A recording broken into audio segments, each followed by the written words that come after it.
ne doit pas nécessairement être synonyme de burn-out. Non au burn-out.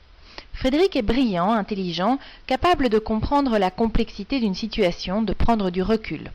Il a le feeling de son métier.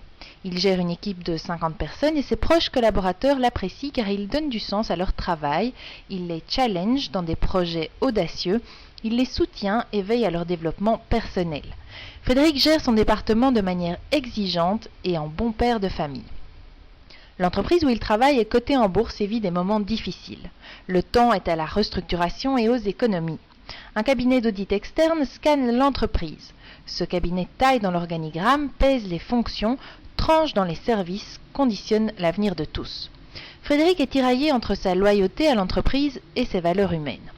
Frédéric pense qu'il existe une autre façon de faire évoluer son entreprise et de la faire changer. Il ne croit pas à la déshumanisation de l'entreprise. Mais son avis n'est pas pris en compte et Frédéric réalise que sa zone de pouvoir est nulle dans cette situation. Depuis peu, Frédéric a des douleurs musculaires, des aigreurs d'estomac, un sommeil perturbé.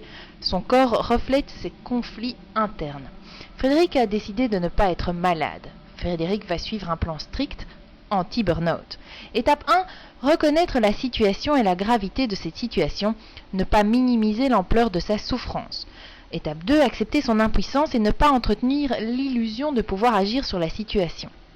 Étape 3, continuer à faire vivre ses valeurs dans son équipe avec humilité. Étape 4, trouver des personnes ressources avec qui il peut partager ses émotions de colère, de frustration et d'angoisse.